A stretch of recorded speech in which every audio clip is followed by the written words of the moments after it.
안녕하십니까? 인생의 복잡한 문제들을 말씀으로 단칼에 해결해주는 김종근 목사의 쾌도 남마입니다.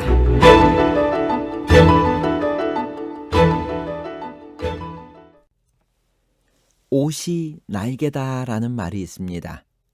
옷이 좋으면 사람이 돋보인다는 말입니다. 구약 시대에 일반 제사장과 대제사장이 입는 옷에는 차이가 있었습니다. 어떤 차이가 있었을까요? 옷은 무엇을 상징하나요? 대제사장이 겉옷 위에 입는 에봇은 무슨 목적으로 입었으며 어떻게 만들었나요?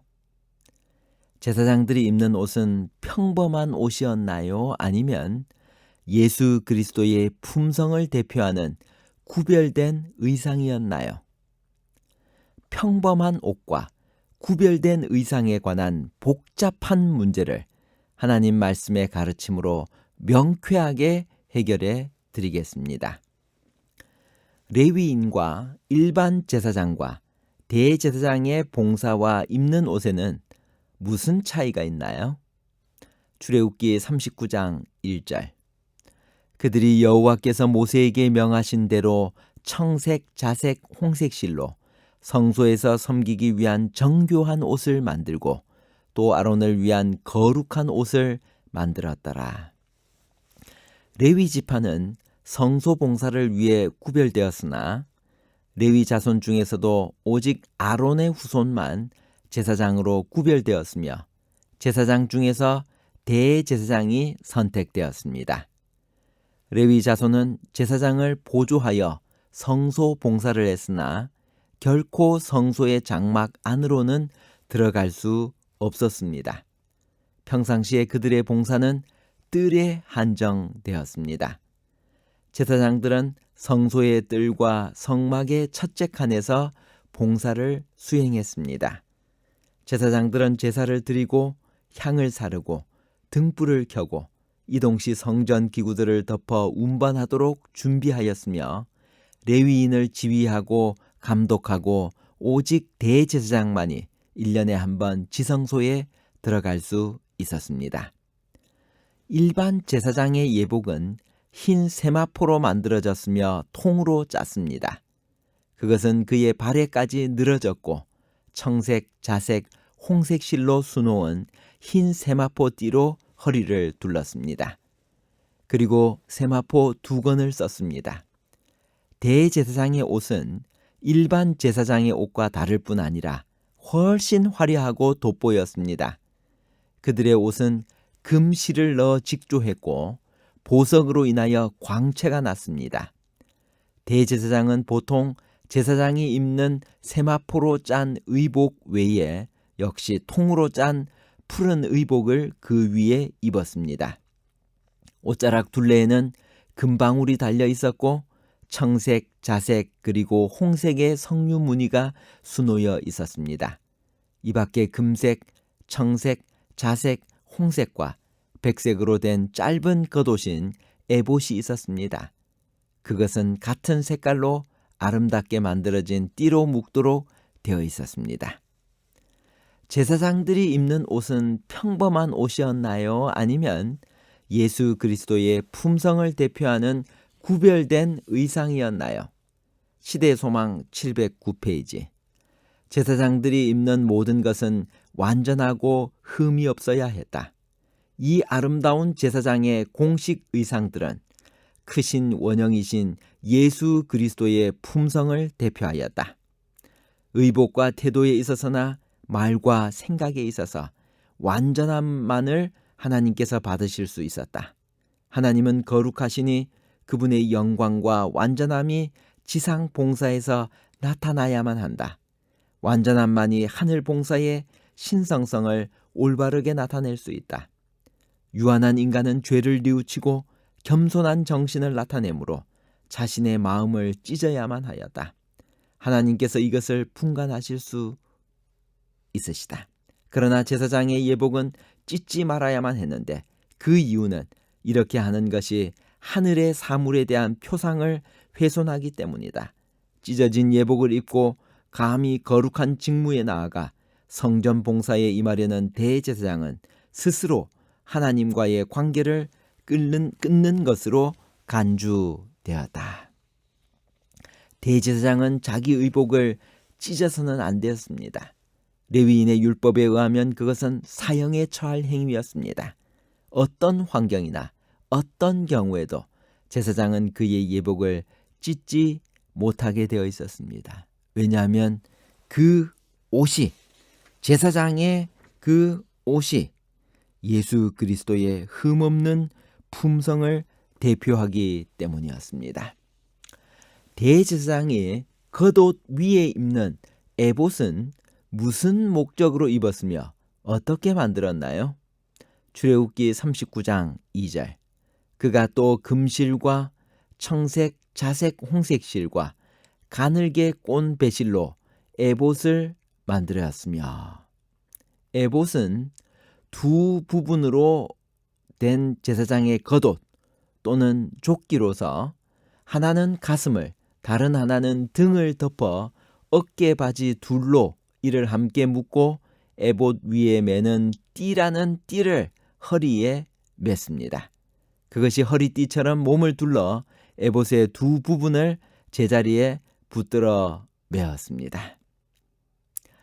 이 에봇은 도대체 무엇을 상징하는 것일까?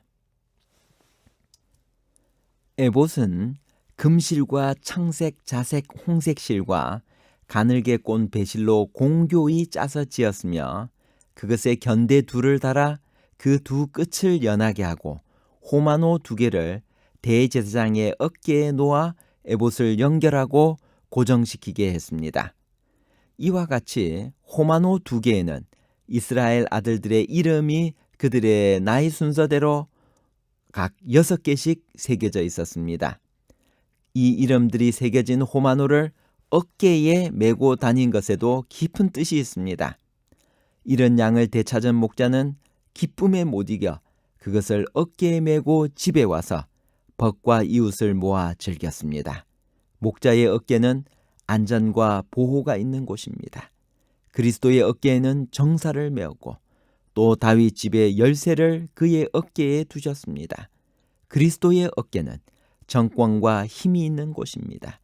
우리의 위대한 하늘 대제사장이신 그리스도를 예표하는 지상의 대제사장의 두 어깨에 이스라엘의 12 아들들의 이름이 새겨져 있었던 것은 영적 이스라엘인 그리스도인들에게 크나큰 격려와 확신을 안겨다 줍니다.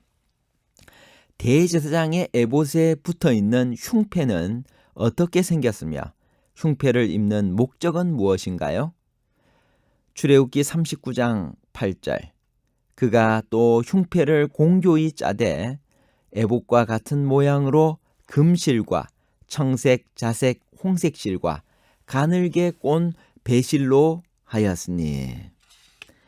부조화 선지자 350페이지에서 351페이지에 있는 말씀을 제가 좀 읽겠습니다. 에봇 위에는 흉패가 있었다. 그것은 제사장의 제복 중에서 가장 신성한 부분이었다. 이것은 에봇과 같은 재료로 만들어졌고 그 모양은 사방이 모두 한 뼘이 되는 정방형이었으며 금고리에 꿰어진 푸른 끈으로 어깨에서 늘어뜨렸다. 그 가장자리는 하나님의 도성의 12기초와 같은 다양한 보석들로 이루어졌다. 그 사각형 안에는 견대에 있는 것들과 같이 지파의 이름들이 새겨진 금에 물린 12보석들이 4줄로 배열되어 있었다. 여호와의 명령은 아론이 성소에 들어갈 때에는 이스라엘 아들들의 이름을 기록한 이 판결 흉패를 가슴에 붙여 여호와 앞에 영원한 기념을 삼을 것이니라는 것이었다.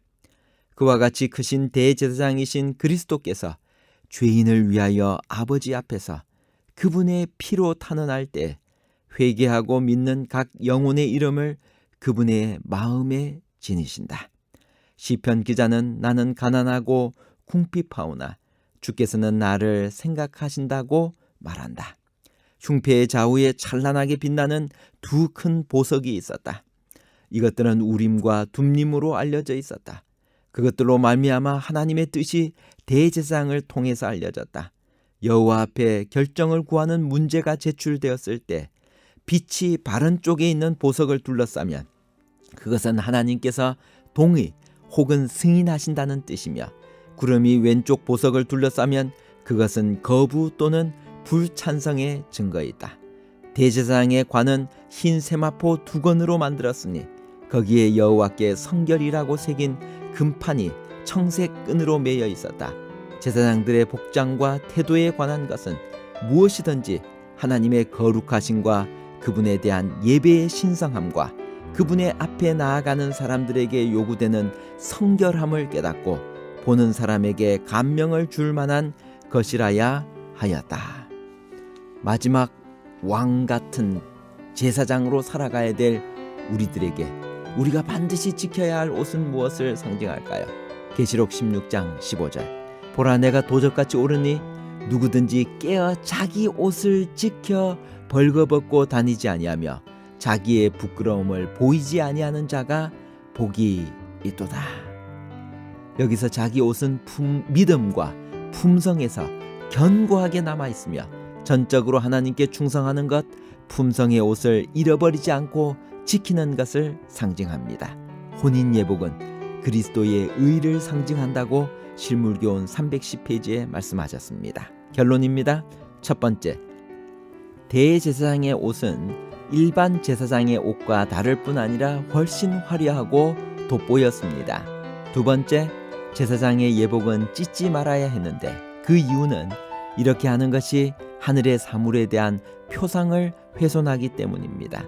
찢어진 예복을 입고 감히 거룩한 직무에 나아가 성전 봉사에 임하려는 대제사장은 스스로 하나님과의 관계를 끊는 것으로 간주되었습니다. 세 번째, 이스라엘 백성은 성막과 모든 기구의 제작을 마친 후에 그것들이 규정대로 되었는지 승인을 받기 위해 모세에게로 가져왔습니다. 모세가 그 필요한 모든 것을 본즉 여호와께서 명하신 대로 되었으므로 그들에게 축복했다라고 기록하고 있습니다.